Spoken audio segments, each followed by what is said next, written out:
ابا کیسے برداشت کرتا ہے کہ بیٹے کے منہ میں لقمہ حرام جائے؟ وہ کیسے برداشت کرتا ہے؟ ایک دوست مجھ سے کہنے لگے کہ گھر کے کونے سے نا رات کو رونے کی آواز آتی ہے، بڑے پیر صاحب آئے، بڑے عامل آئے، پر وہ ٹھیک نہیں ہوتا۔ میرا ذرا زیادہ قربت تھی، ورنہ ہر آدمی سے تو یوں بات نہیں کی جا سکتی۔ میں نے ان کے کان میں کہا کہ اگر بڑے پیروں کے آنے سے بھی نہیں نا مسئلہ ٹھیک ہو رہا تو ساری فیملی بیٹھ کے غور کر لو، وہاں کسی یتیم کے پیسے نہ لگ گئے ہوں، کسی بیوہ کا مال نہ اس کونے میں خرچ ہو گیا۔ یہ جو یتیم کے اور بیوہ کے اور غریبوں کے پیسے ہوتے ہیں، یہ تیزاب ہوتا ہے، تیزاب جدھر جدھر لگتا ہے وہاں سوراخ کرتا ہے۔ سب سے پہلے یہ نور علم لے جاتا ہے، اور میری طرح کے لوگ، یہ علماء جو مساجد کے مدارس کے محتمم ہوتے ہیں، ان کو تو اتنا باریک تولنا پڑتا ہے، اتنا باریک، کون سا پیسہ کہاں لگانا ہے اور کس ترتیب سے لگانا ہے اور کس جدوجہد۔ یہ تو اتنا مشکل کام ہے کہ میں تو بڑی دیر سے میں نے کہا بھائی مجھے بچاؤ اس کام سے۔ یہ اتنا مشکل کام ہے کہ انسان الجھ جاتا ہے کہ کس طرح کر کے ان چیزوں کو رکھا جائے۔ اسی طرح جتنے لوگ ذمہ دار ہیں وہ اپنے گھروں کے اندر رزق حلال کے معاملے میں سمجھدار ہو جائیں۔ کیوں کہ میرے نبی پاک علیہ السلام نے فرمایا جو گوشت حرام سے پلے گا وہ جنت میں نہیں جائے گا۔ تو مجھے بتاؤ، کوئی چاہتا ہے اس کی اولاد دوزخ میں جلے؟ پسند کرتا ہے؟ تو پھر ان کو رزق حلال کھلاؤ۔ آخری بات سنیں، اگر ہم چاہتے ہیں کہ ہمارے گھروں کے اندر خوبصورتی آئے، اس کے لیے ہمیں تھوڑی سی قربانی دینی پڑے گی۔ وہ قربانی یہ ہے کہ ہمیں اپنے عمل میں نکھار لانا پڑے گا۔ تقریریں گھر سے باہر چلتی ہیں، خطبے گھر سے باہر چلتے ہیں، لیکچر گھر کے باہر چلتے ہیں، گھر کے اندر عمل چلتا ہے، عمل۔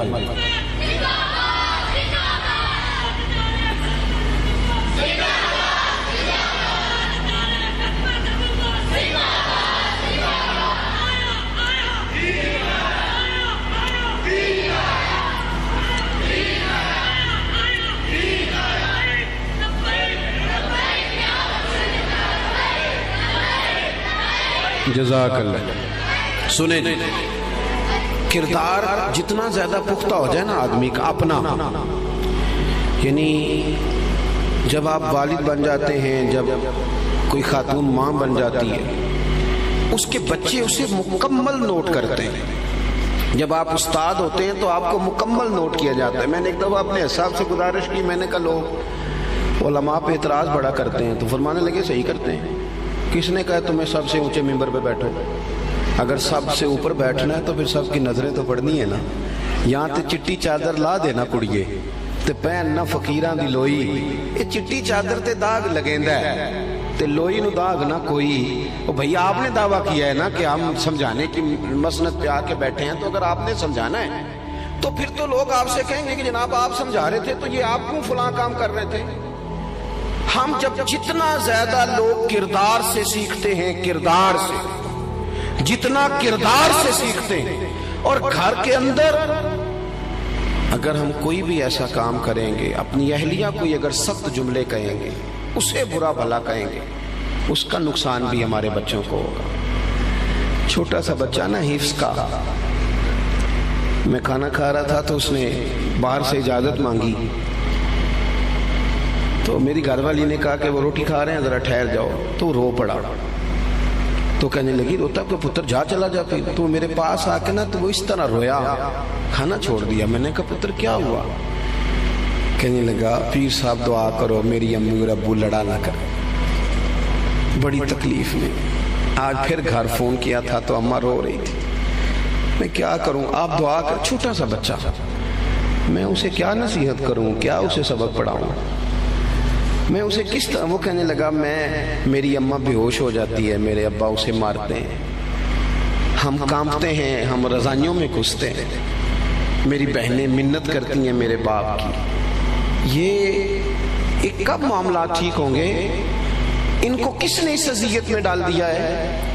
اس لیے کہ نہ خاتون خانہ میں صبر ہے اور نہ شوہر کا دل بڑا ہے کہ وہ کسی بات کو برداشت کرے۔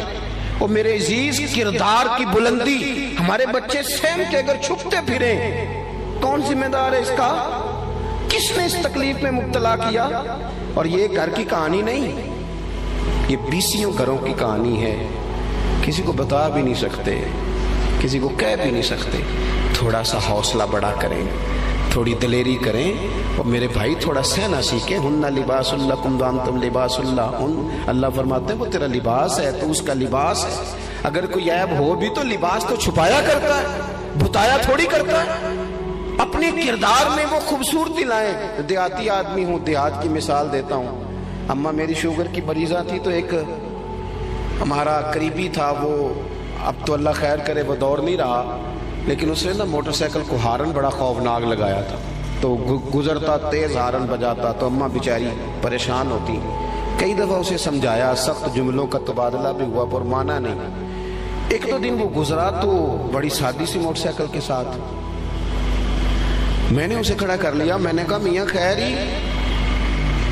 کہنے لگا مولوی صاحب میرے گھر بیٹی پیدا ہوئی ہے تے میری اماں کہندی ہے دھیاں دے پیو انج نہیں کردے ہوندے۔ بس سمجھ آ گئی ہے مسئلے کی سمجھ آ گئی ہے۔ آج کے بعد کوئی ایسا کام نہیں کرنا۔ اور میرے بھائی کردار سنیں جی، اللہ آپ کو جزا دے۔ میں تو ساری تقریر بغیر نعروں کے کر لیتا ہوں جی، اللہ آپ کو خوش رکھے، میری بات پہ آپ توجہ دیں، اللہ آپ کو ڈھیروں پر آپ کے جذبے کو اللہ سلامت رکھے۔ تھوڑا سا نا کردار میں حسن، تھوڑی سی خوبصورتی، تھوڑی سی دانائی ہمارے بچوں نے ہم سے سیکھنا ہے۔ اگر اولاد کی دعائیں مانگتے ہو تو پھر یہ بھی دعا مانگو کہ کردار بھی ہمارا اعلیٰ ہو جائے تمہارا، تاکہ ہمارے بچے بھٹکتے نہ پھر۔ اپنا عمدہ کردار، گھر کے اندر آپ مصلی بچھائیں، آپ کو بچوں کو کہنا نہیں پڑے گا نماز پڑھو، 2-2 3-3 سال کے بچے بھی ساتھ آگے کھڑے ہو جائیں گے، ہمارا ابا نماز پڑھ رہا ہے۔ جن گھروں میں صبح ماں باپ اٹھتے ہیں نماز کے لیے، وہاں بچے بھی اٹھتے ہیں۔ آپ دیکھیں نا، حضرت عبداللہ بن زبیر رضی اللہ تعالیٰ عنہ فرماتے ہیں میں اپنی خالہ حضرت عائشہ صدیقہ رضی اللہ تعالیٰ عنہ سے کبھی ان کے گھر جاتا تھا نا رات رکنے کو، تو میں دیکھتا تھا حضور نماز کے لیے اٹھتے ہیں، اور میں بھی محبوب کے ساتھ کھڑا ہو جاتا تھا۔ نبی پاک صلی اللہ تعالیٰ علیہ وسلم کو رات کو اٹھتے ہوئے دیکھتا تو میں بھی اٹھتا۔ حضرت عائشہ صدیقہ کہتی ہیں رمضان میں تو حضور ہمیں بھی اٹھاتے، اٹھو، یہ سونے کی راتیں نہیں۔ دوستو کچھ تھوڑی سی توجہ، ہم نے لوگوں کو بڑا ٹائم دیا ہے، فلانا کیا کر رہا ہے، فلانا کہاں پہنچ گیا ہے۔ اب اس طرح کریں کچھ ٹائم اپنے آپ کو دیں، اپنا بھی حساب کتاب نکالیں کہ ہم بھلا کہاں پہنچ گئے ہیں، ہم بھی کچھ بدلے ہیں کہ نہیں بدلے، ہمارا بھلا اپنا کیا حال ہے، ہم کس اسٹیج پہ ہیں۔ یہ چند گزارشات صرف اس لیے کہ ہمارے گھر بن جائیں۔ پھر ایک دفعہ کہتا ہوں، مدارس جہاں جہاں بھی دین کی خدمت کر رہے ہیں، اور یہ جس طرح بچے خوبصورت لگ رہے ہیں اور خوبصورتی نکھر کے باہر آ رہی ہے، اخلاقی سپورٹ کریں، پیار کریں، یہی چراغ جلیں گے تو روشنی ہوگی۔ اللہ اس ادارے کو آباد و شاد فرمائے۔ آخر دعوانا ان الحمدللہ رب العالمین۔ وبارک وسلم۔ اللہ ہم سب کی حاضری کو قبول فرما، ہم سب کے گناہوں کو معاف فرما، ہماری غلطیوں سے درگزر فرما، علم نافع عمل صالح کی توفیق عطا فرما۔